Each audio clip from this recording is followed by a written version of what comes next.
right, so I've got my card or my star stuck down. So next part we're going to work on our trifold.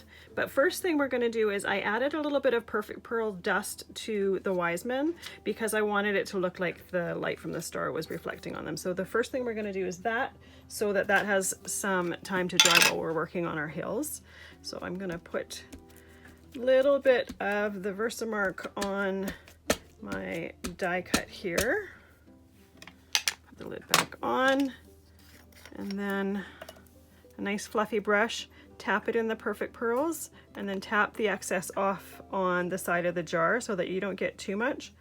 I'm trying to just dust the side of the die cut or the images that are facing the star.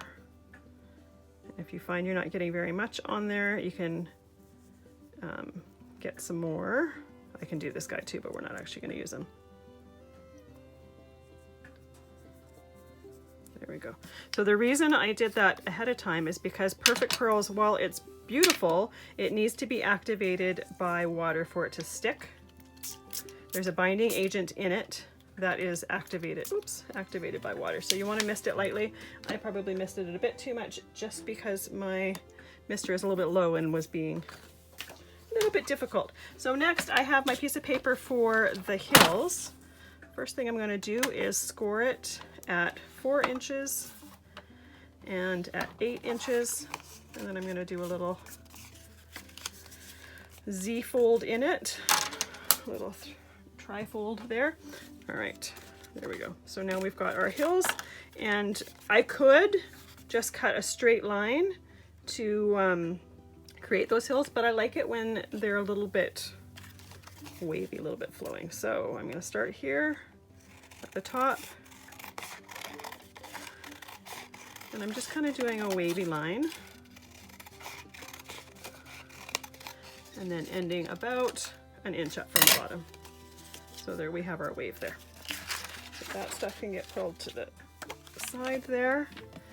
And then to add a little bit of color to the edge of the hills, I'm just going to use my light blue, and I'm going to just lightly ink the cardstock on both sides.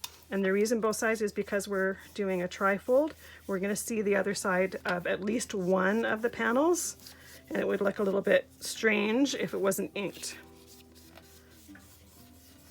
So I'm doing this on my glass mat because my brush can move quite easily on it.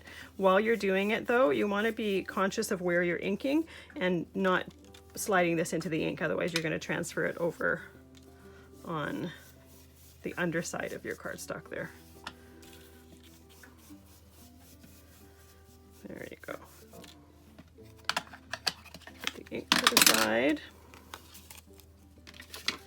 Now I'm just going to wipe that off because I don't want that on the back of my card. Now I'm going to glue this to the front of the card. This back panel is getting glued completely flat to the front of the card there.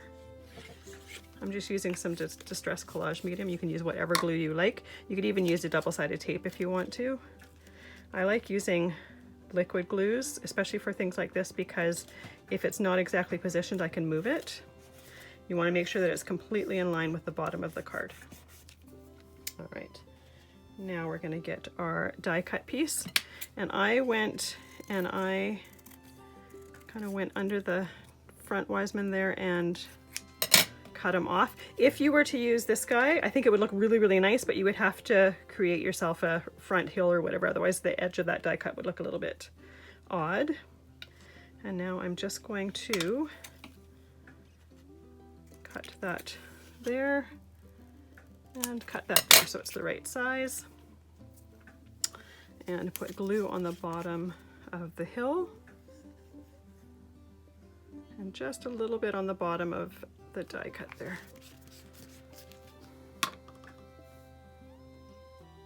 And then line that up to the bottom as well. And you could have cut that piece before doing the Perfect Pearls.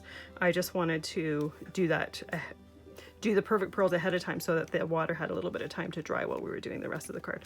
So there you go. You've got a card that lays flat completely to dry, but you can stand it up like there and it will have a little bit of dimension. Okay. We'll see you in the next video.